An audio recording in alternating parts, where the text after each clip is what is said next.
All right. Hello, friends. Welcome back to week 4. It's Monday, May 3rd. Yes, it's May. I know.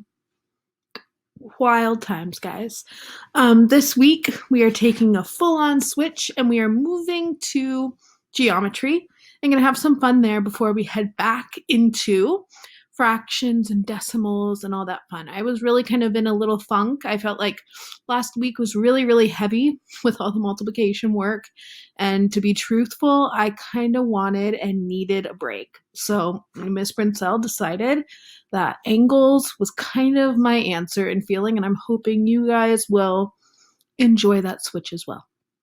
So, that being said, we are going to go over today points, lines, line segments, and rays, and it's going to be odd, guys, I'll admit. The order of pages, you're going to have to pay attention. It's not going to be as easy as normal where it's just one after another. I really tried to think about how I presented this to you in class the first time and really want to follow that to kind of keep your brain used to that. Almost I look at it like a roller coaster. Like I want to start you guys at the start. I want you going up the hill. And then once we start doing missing angle and all that stuff, you can get on all your corkscrews. I didn't want to start corkscrewing before because it's on page 30. I don't just want to go by the page numbers just because they're the page numbers. So you're going to have to do a little flipping and looking. But I want to keep our roller coaster kind of normal. I don't want to send you on your upside down right in the beginning of your roller coaster. I want to give you some speed. So this kind of points, lines, and line segments should be reviewed, should be kind of, yeah. But just imagine that roller coaster kind of ticking up to the top to get enough speed to be able to get through the rest of it for the week. All right, so then your word problem, of course, is going to be on angles. So we're going to get to that word problem of the week. And then it's going to be normal for reading. We're going to be doing One Achieve. It's on Teen Pilot Breaks a World Record. It's actually pretty interesting. I'll read it for you today. I really like this article. I think it's pretty inspiring, especially now when we're not, seeing those planes up in the sky as much. It really kind of gives you that hope and adventure to kind of live out your dreams. I'm going to read chapter 7 of Harry Potter.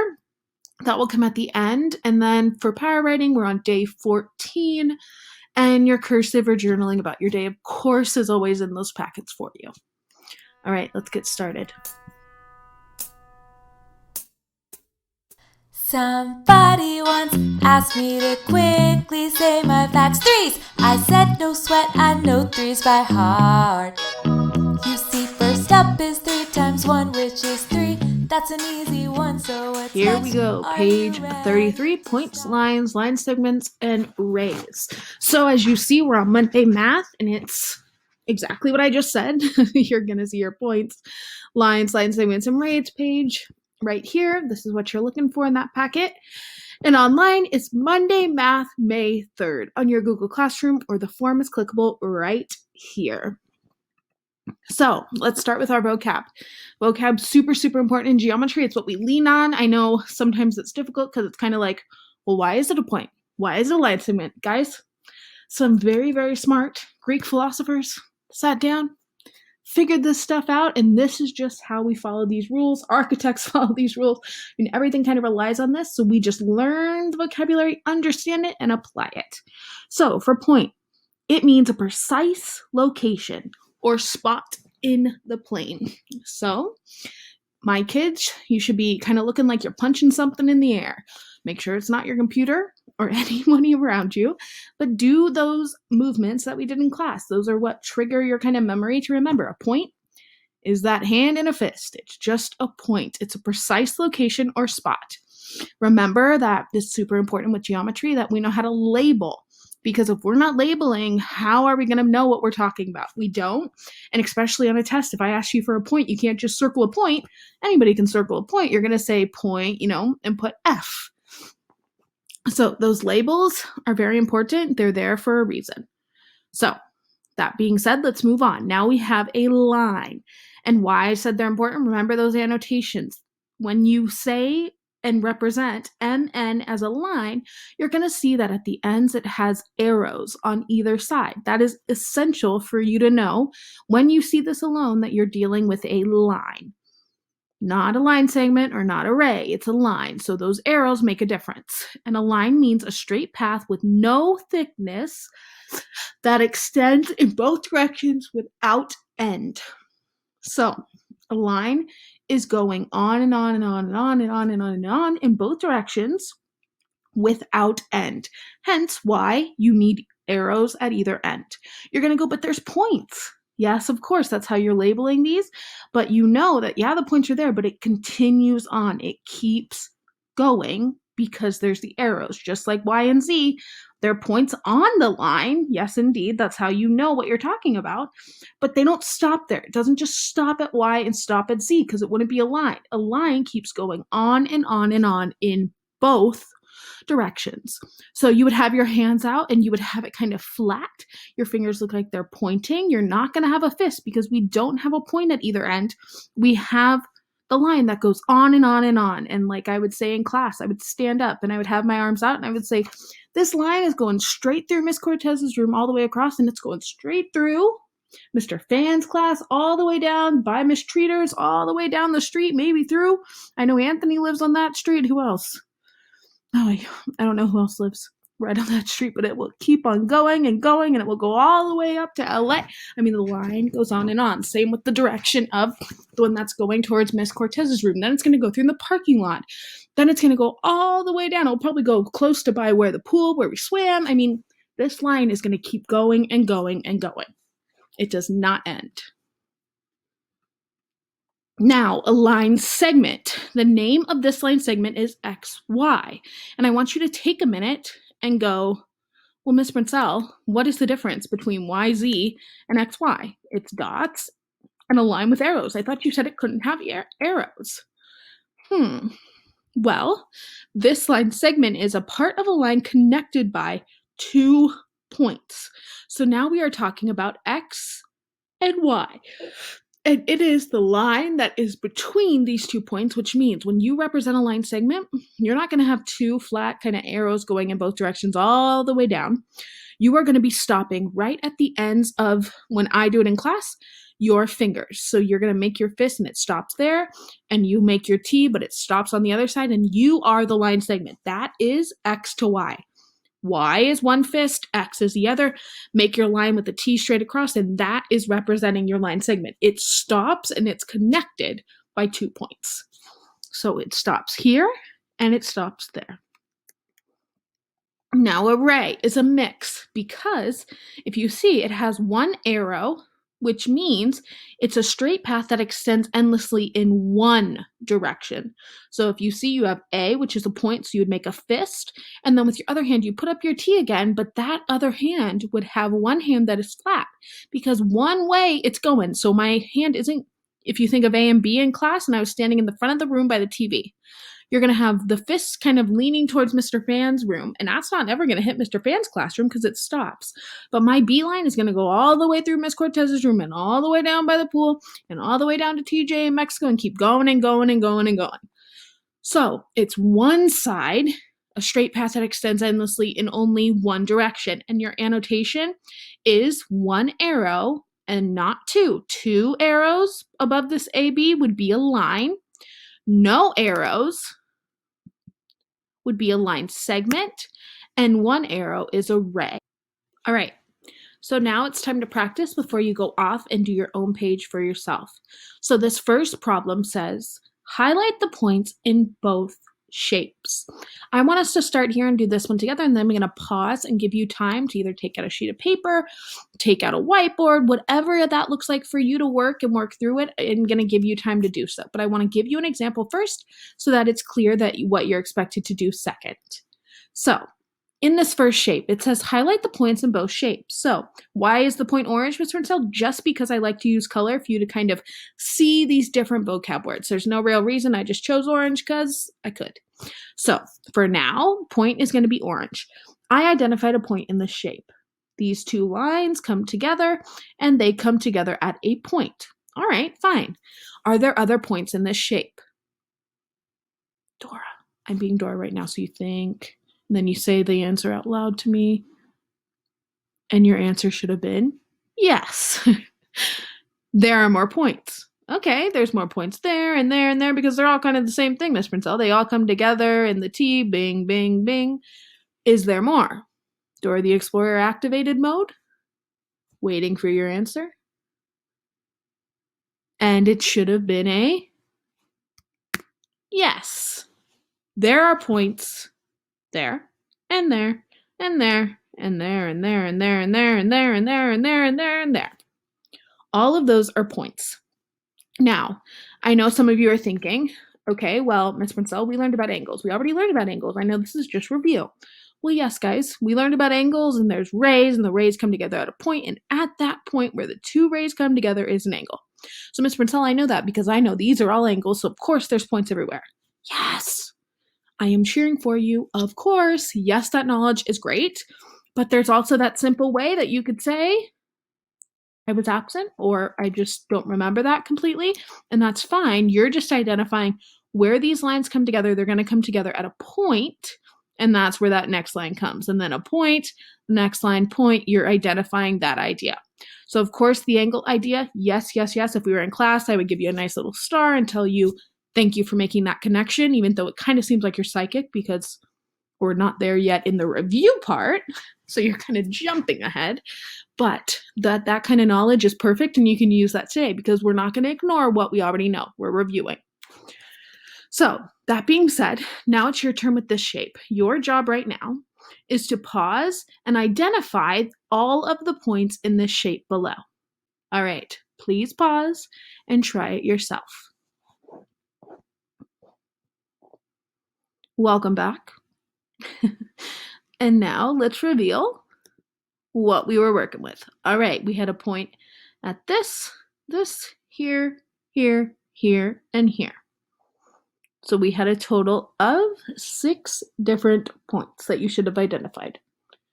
All right, we are moving on to a line. And now the line is blue, not for any other reason. The Miss Princell just wanted it different from the points so you can identify them. So you have to highlight the lines and only the lines in this picture. I am going to show you one, and then you're going to have to find the second line. Remember, a line means a straight path with no thickness that extends in both directions without end. So it has to extend in both directions without end. How do we know if it's extending in both directions without end? We know that it has a arrow. There we go. That was kind of fun. Arrow on both sides. So the first one that I see with an arrow on both sides is going to be this line here. And there's going to be one more. I want you to pause and identify that for yourself. Bingo. That is the second one. You have endless going in this direction all the way through and in that direction. So we found the 2 lines. This line does not work because what do we call this line?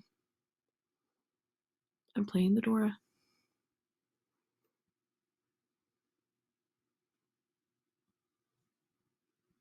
A line segment, and then this line is a ray. It has a dot on one side and an arrow on the other. All right, so this one says highlight the line segments. So we already found a point. We already found a line. Now we have to find what a line segment is and then identify it in this picture. So it says part of a line connected by 2 points. So we know that this one, in our kind of drawing, it doesn't have arrows on either end. It doesn't have points either in our annotation, but we know that it has points on both ends because it kind of connects that line.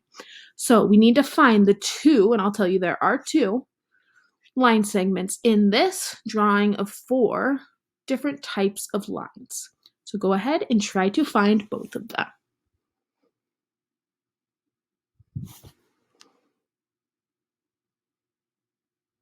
All right, the first one is dot, dot. We got a line segment.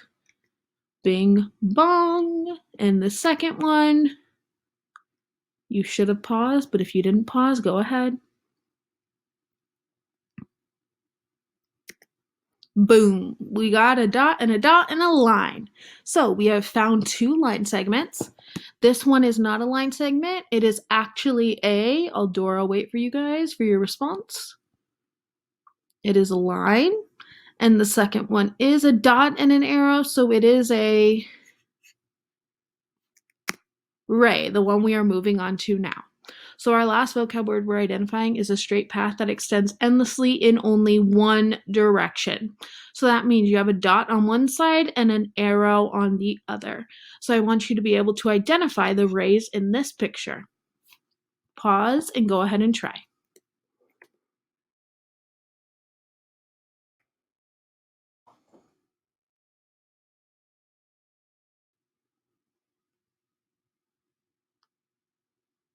All right. Now that I have showed you one, you have a dot in the line. You want to be able to find there's one more left in this photo. Go ahead.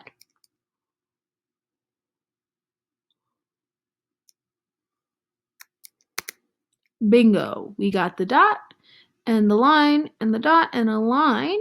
And actually, this is kind of a foreshadow to later in this week.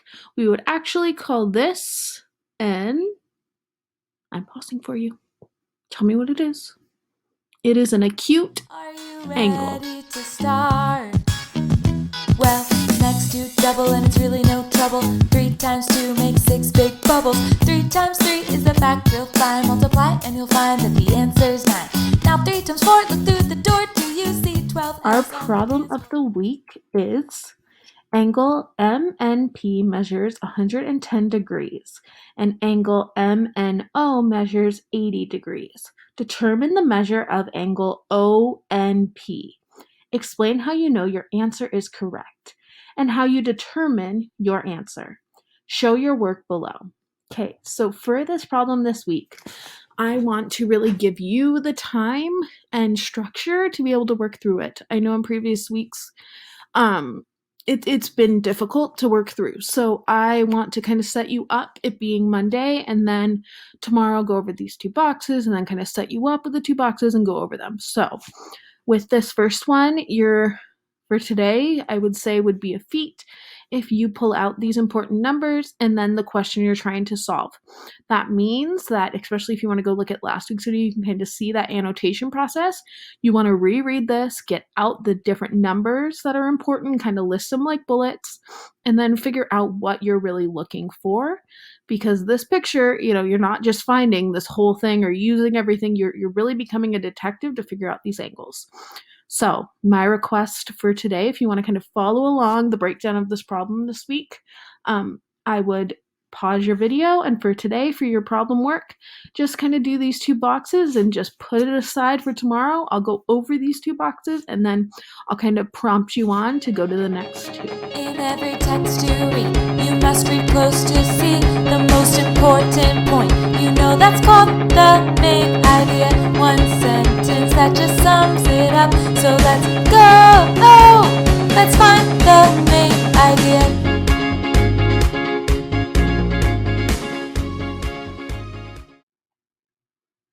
Alright guys, for today's article, I previously mentioned it's called Teen Pilot Breaks World Record.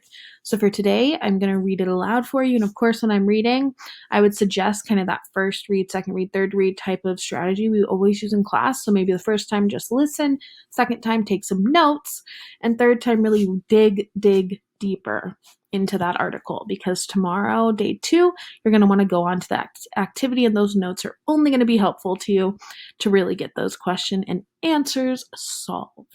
Let's find the main idea.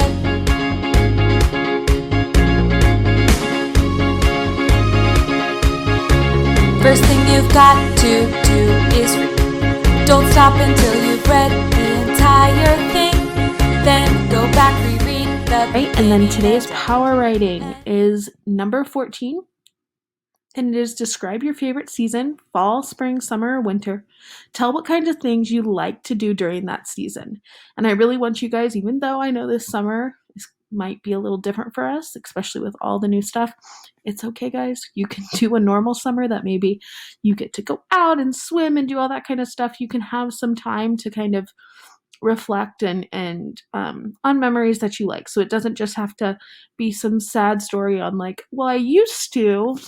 We get it. We know it's kind of difficult, and I don't want you guys to be kind of discouraged that, maybe this summer isn't going to be your favorite, but summer typically is. That's totally fine.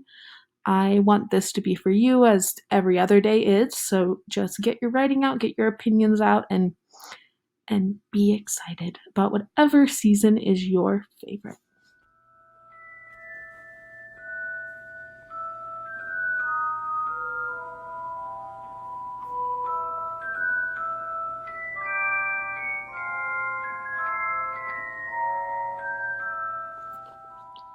Chapter 7. The Sorting Hat. The door swung open at once. A tall, black-haired witch in emerald-green robes stood there. She had a very stern face, and Harry's first thought was that this was not someone to cross. "The first years, Professor McGonagall," said Hagrid. "Thank you, Hagrid. I will take them from here." She pulled the door wide. The entrance hall was so big you could have fit the whole of the Dursleys' house in it. The stone walls were lit with flaming torches like the ones at Gringotts. The ceiling was too high to make out, and a magnificent marble staircase facing them led to the upper floors. They followed Professor McGonagall across the flagged stone floor. Harry could hear the drone of hundreds of voices from a doorway to the right. The rest of the school must already be here.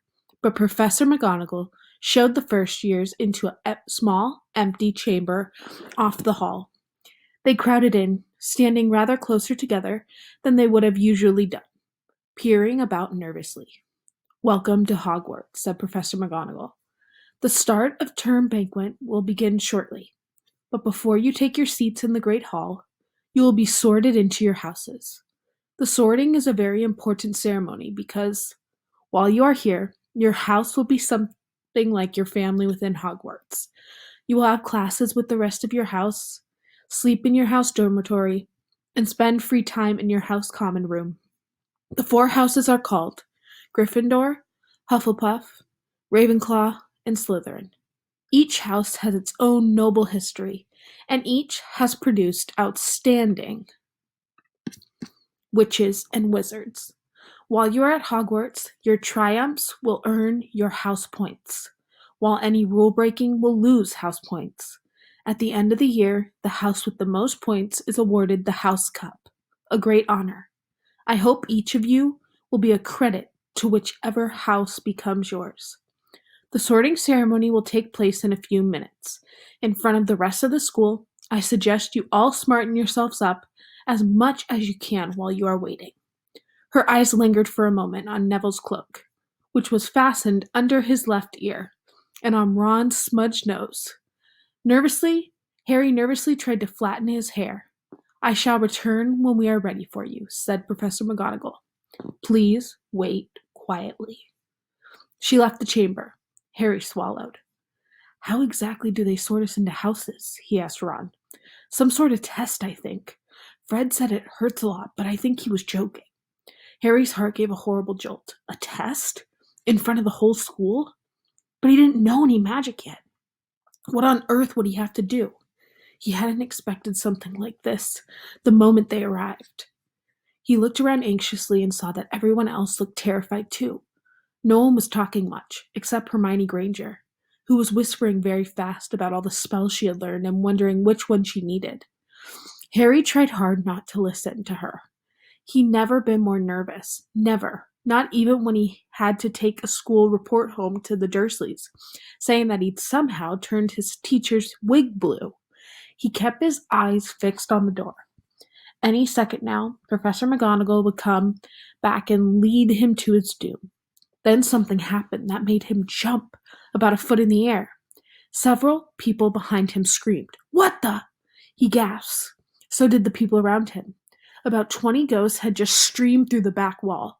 Pearly white and slightly transparent, they glided across the room, talking to one another and hardly glancing at the first years. They seemed to be arguing.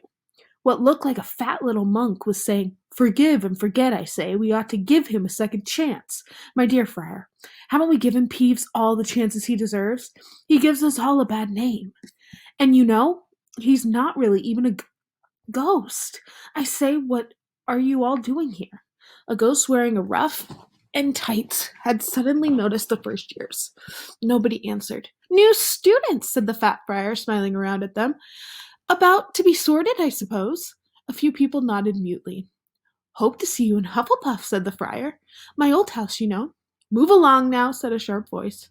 "The sorting ceremony's about to start."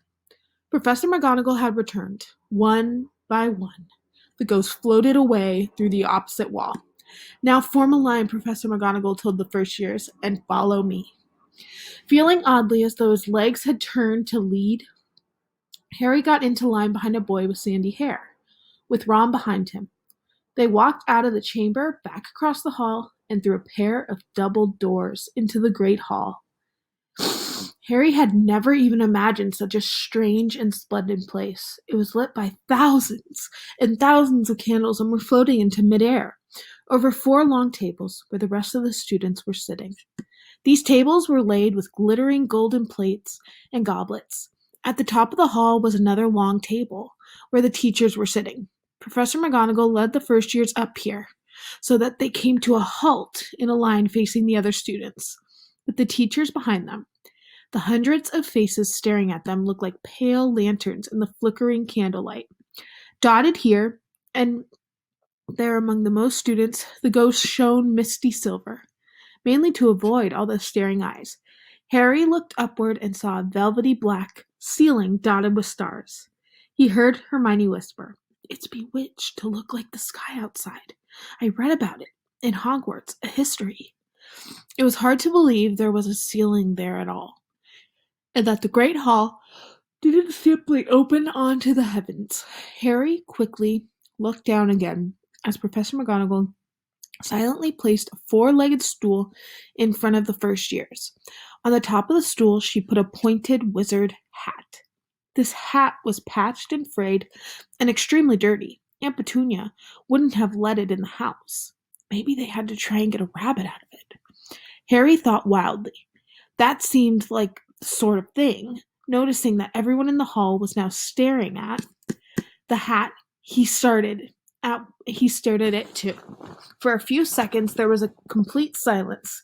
Then the hat twitched. A rip near the brim opened wide like a mouth, and the hat began to sing. "Oh, you may think I'm pretty, but don't judge on what you see. I'll eat myself if you can find a smarter hat than me. You can keep your bowler's back, your top hat sleek and tall, for I am the Hogwarts sorting hat, and I can cap them all. There's nothing hidden in your head the sorting hat can't see. So try me on, and I will tell you where you ought to be. You might belong in Gryffindor, where dwell the brave at heart. Their darling nerve and chivalry set Gryffindors apart. You might belong in Hufflepuff, where they are just and loyal. Those patient Hufflepuffs are true and unafraid of toil. Or yet in wise old Ravenclaw, if you've a ready mind, where those of wit and learning will always find their kind. Or perhaps in Slytherin you'll make your real friends. Those cunning folks use any means to achieve their ends. So put me on, don't be afraid, and don't get in a flap. You're in safe hands, though I have none, for I'm a thinking cap." The whole hall burst into applause as the hat finished its song. It bowed to each of the 4 tables, and then became quite still again. "So, we've just got to try on the hat," Ron whispered to Harry. "I'll kill Fred. He was going on about wrestling a troll." Harry smiled weakly. Yes, trying on the hat was a lot better than having to do a spell, but he did wish they could have tried it on without everyone watching. The hat seemed to be asking rather a lot. Harry didn't feel brave or quick-witted or any of it at the moment. If only the hat had mentioned a house for people who felt a bit queasy, that would have been one for him. Professor McGonagall now stepped forward, holding a long roll of parchment. "When I call your name, you will put on the hat and sit on the stool to be sorted," she said. Abbott Hannah, a pink-faced girl with blonde pigtails, stumbled out of line, put on the hat which fell right down over her eyes, and she sat down. A moment's pause. "Hufflepuff!" shouted the hat. The table on the right cheered and clapped as Hannah went to sit down at the Hufflepuff table. Harry saw the ghost of the fat fire waving merely her bones, Susan. "Hufflepuffs!" shouted the hat again, and Susan scuttled off to sit next to Hannah. "Boot, Terry, Ravenclaw." The table second from the left clapped this time. Several Ravenclaws stood up to shake hands with Terry as he joined them. Brocklehurst Mandy went to Ravenclaw too, but Brown Lavender became the first Gryffindor. And the table on the far left exploded with cheers. Harry could see Ron's twin brothers catcalling. Bulstrode Millicent then became a Slytherin. Perhaps it was Harry's imagination after all. He'd heard about Slytherin, but he thought they all looked an unpleasant lot. He was starting to feel definitely sick now. He remembered being picked for teams during gym at his old school. He had always been last to be chosen, not because he was good, but because no one wanted Dudley to think they liked him. Finch, Fletchy, Justin, Hufflepuff. Sometimes Harry noticed the hat shouted out the house at once, but at others it took a little while to decide. Finnegan Seamus, the sandy-haired boy next to Harry in line, sat on the stool for almost a whole minute before the hat declared him a Gryffindor. Granger, Hermione almost ran to the stool and jammed the hat eagerly on her head. Gryffindor, shouted the hat. Ron groaned. A horrible thought struck Harry, as horrible thoughts always do when you're nervous. What if he wasn't chosen at all?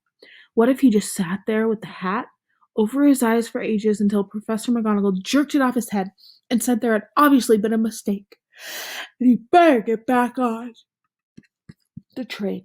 When Neville Longbottom, the boy who kept losing his toad, was called, he fell over on his way to the stool. The hat took a long time to decide with Neville. When it finally shouted, Gryffindor, Neville ran off, still wearing it, and had to jog back amid gales of laughter to give it to MacDougall Morgag. Malfoy swaggered forward when his name was called, and got his wish at once. The hat had barely touched his head when it screamed, Slytherin! Malfoy went to join his friends Crabbe and Goyle, looking pleased with himself. There weren't many people left now. Moon, Knott, Parkinson's, then a pair of twin girls, Patel and Patel, then Perk, Sally, Anne, and then at last, Potter, Harry. As Harry stepped forward, whispers suddenly broke out like hissing fires all over the hall. Potter, did she say? The Harry Potter? The last thing Harry saw before the hat dropped over his eyes was the handful of people craning to get a good look at him. Next second, he was looking at the black inside of the hat. He waited. Said a small voice in his ear. Difficult. Very difficult. Plenty of courage, I see. Not a bad mind, either. There's talent. Oh my goodness, yes. And a nice thirst to prove yourself. Now that's interesting. So where shall I put you? Harry gripped the edges of the stool and thought, not Slytherin. Not Slytherin. Not Slytherin, eh? Said the small voice. Are you sure? You could be great, you know. It's all here in your head, and Slytherin will help you on the way to greatness, no doubt about that, no? Well, if you're sure, better be Gryffindor. Harry heard the hat shout the last word to the whole hall. He took off the hat and walked shakily toward the Gryffindor table. He was so relieved to have been chosen and not put in Slytherin. He hardly noticed that he was getting the loudest cheer yet. Percy the prefect got up and shook his hand vigorously, while the Weasley twins yelled, We got Potter! We got Potter!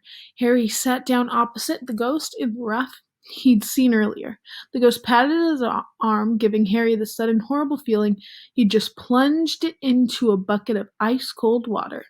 He could see the high table properly now. At the end nearest him sat Hagrid, who caught his eye and gave him a thumbs up.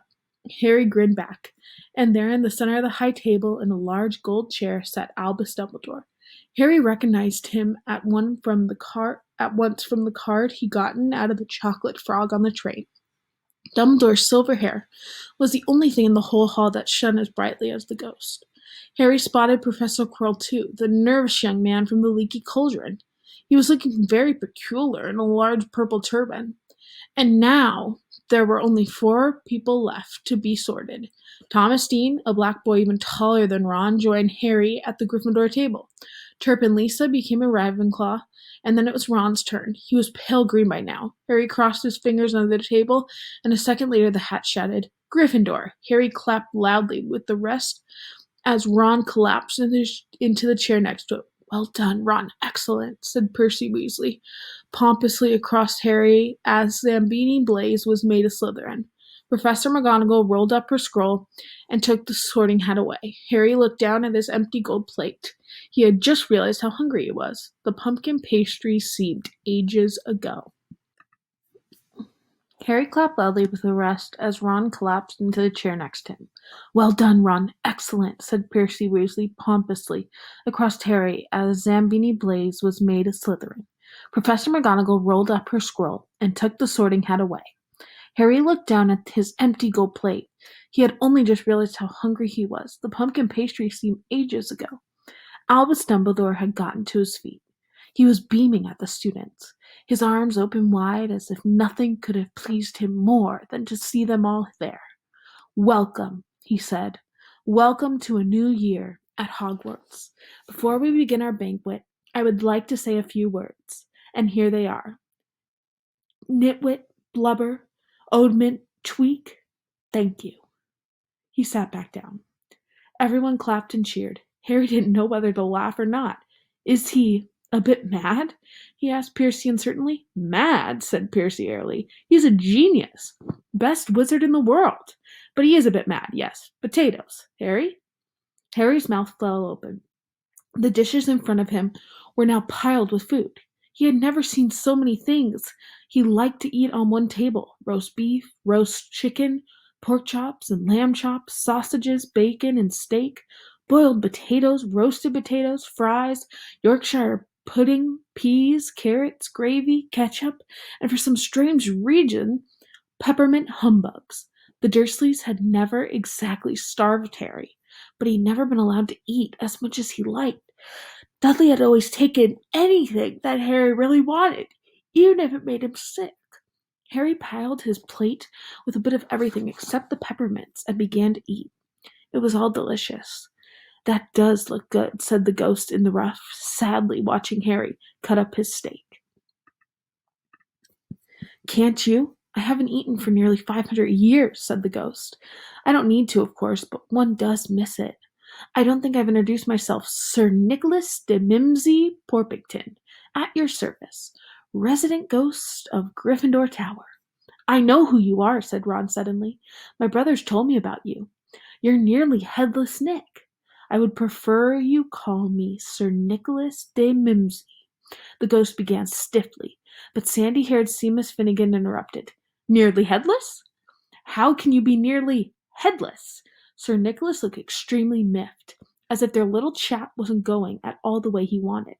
"Like this," he said irritably. He seized his left ear and pulled. His whole head swung off his neck and fell onto his shoulder as if he was on a hinge. Someone had obviously tried to behead him, but not done it properly. Looking pleased at the stunned looks on their faces, nearly headless Nick flipped his head back onto his neck, coughed and said, "So new Gryffindors. I hope you're going to help us win the house championship this year." Gryffindors have never gone so long without winning. Slytherin have got the cup 6 years in a row. The bloody Baron's becoming almost unbearable. He's the Slytherin ghost. Harry looked over at Slytherin's table and saw a horrible ghost sitting there, with blank staring eyes, a gaunt face, and robes strand with silver blood. He was right next to Malfoy, who, Harry was pleased to see, didn't look too pleased with the seating arrangements. "How did he get covered in blood?" asked Seamus. With great interest. "I've never asked," said nearly headless Nick, delicately. When everyone had eaten as much as they could, the remains of the food faded from the plates, leaving them sparkly clean as before. A moment later the desserts appeared. Blocks of ice cream in every flavor you could think of. Apple pies, treacle tarts, chocolatey eclairs and jam donuts, trifles, strawberries, jello, rice pudding. As Harry helped himself to a trickle cart, the talk turned to the families. "I'm half and half," said Seamus. "Me dad's a muggle. Mom didn't tell him she was a witch till after they were married. Bit of a nasty shock for him." The others laughed. "What about you, Neville?" said Ron. "Well, my gran brought me up, and she's a witch," said Neville. "But the family thought I was all muggle for ages. My great-uncle Algie kept trying to catch me off my guard and force the magic out of me. He pushed me off the end of Blackpool Pier once. I nearly drowned, but nothing happened until I was 8. Great-uncle Algie came round for dinner, and he was hanging me out of an upstairs window by the ankles when my Aunt Enid offered him a meringue, and he accidentally let go. But I bounced all the way down the garden and into the road. They were all really pleased. Graham was crying. She was so happy. And you could have seen their faces when I got in there. They thought I might not be magic enough to come. You see, Great Uncle Algie was so pleased. He bought me a toad. On Harry's other side, Percy, Weasley, and Hermione were talking about lessons. I do hope they start right away. There's so much to learn. I'm particularly interested in transfiguration, turning something into something else. Of course, it's supposed to be very difficult. You'll be starting small, just matches and needles and that sort of thing. Harry was starting to feel warm and sleepy, looking up at the high table again. Hagrid was drinking deeply from a goblet. Professor McGonagall was talking to Professor Dumbledore. Professor Quirrell, in his absurd turban, was talking to a teacher with greasy black hair, a hooked nose, and swallow skill.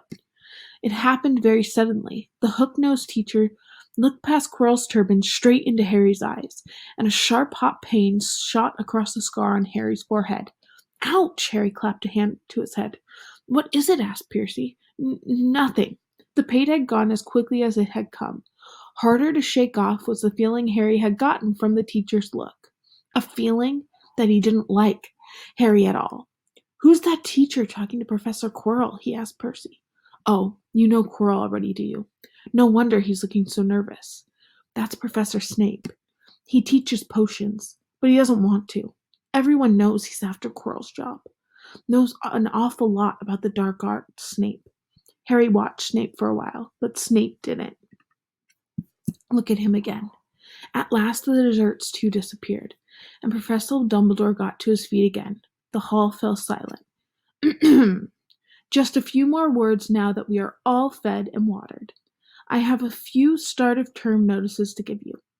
First years should note that the forest on the ground is forbidden to all pupils, and a few of our older students will do well to remember that as well. Dumbledore's twinkling eyes flashed in the direction of the Weasley brothers.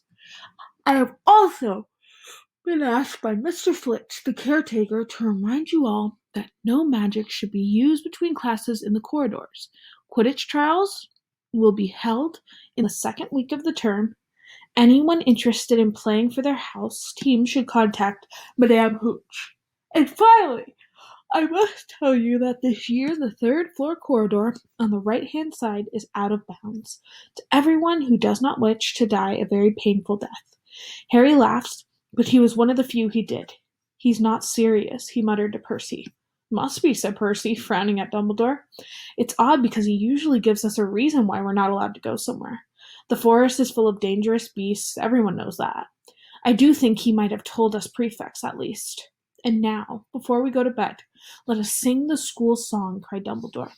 Harry noticed that the other teacher's smiles had become rather fixed. Dumbledore gave his wand a little flick, as if he was trying to get a fly off the end. And a long golden ribbon flew out of it, which rose high above the tables and twisted itself snake-like into words. Everyone picked their favorite tune, said Dumbledore, and off we go, and the school below. Hogwarts, Hogwarts, Hoggywort, Hogwarts. Teach us something, please.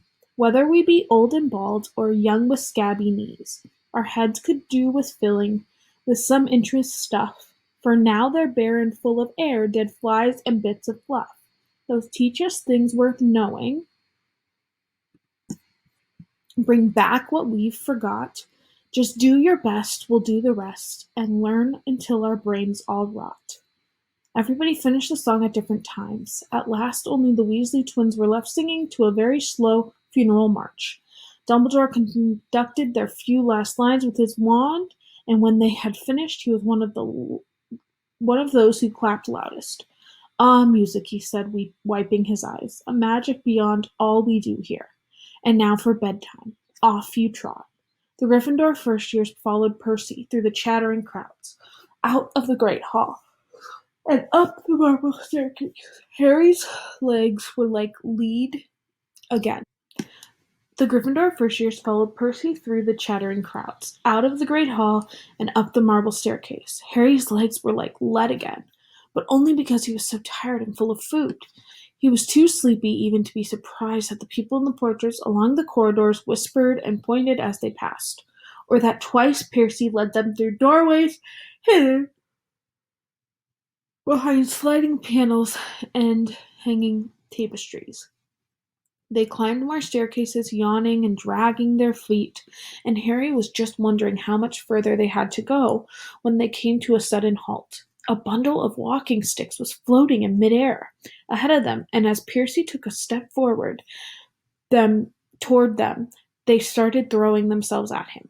Peeves, Percy whispered to the first years. A poltergeist. He raised his voice. Peeves, show yourself. A loud, rude sound like the air being let out of a balloon answered. Do you want me to go to the Bloody Baron? There was a pop, and a little man with wicked, dark eyes and a wide mouth appeared, floating cross-legged in the air, clutching the walking stick.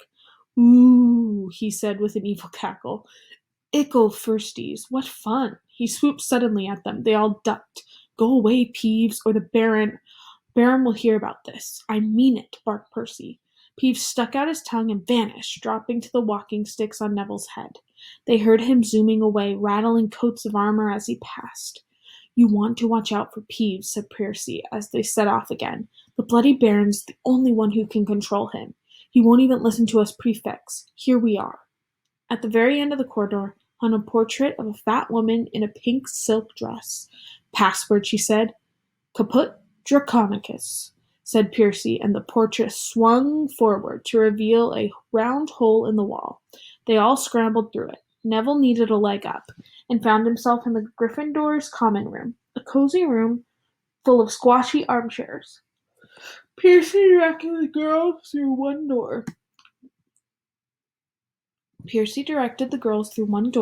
to their dormitory and the boys through another. At the top of a spiral staircase, they were obviously in one of the towers. They found their beds at last. 5 four-posters hung with deep red velvet curtains. Their trunks had already been brought up. Too tired to talk much, they pulled out their pajamas and fell into bed. Great food, isn't it, Ron? Muttered to Harry through the hangings. Get off, Scabbers! He's chewing my sheets. Harry was going to ask Ron if he had any of the treacle tart, but he fell asleep almost at once. Perhaps Harry had eaten a bit too much, because he had a very strange dream. He was wearing Professor Quirrell's turban, which kept talking to him, telling him he must transfer to Slytherin at once, because it was his destiny. Harry told the turban he didn't want to be in Slytherin. It got heavier and heavier. He tried to pull it off, but it tightened painfully, and there was Malfoy laughing at him as he struggled with it. Then Malfoy turned into the hook-nosed teacher Snape, whose laugh became high and cold. There was a burst of green light, and Harry woke up, sweating and shaking. He rolled over and fell asleep again, and when he woke the next day, he didn't remember the dream at all. That is the end of Chapter 7. Tomorrow we'll be reading Chapter 8, The Potion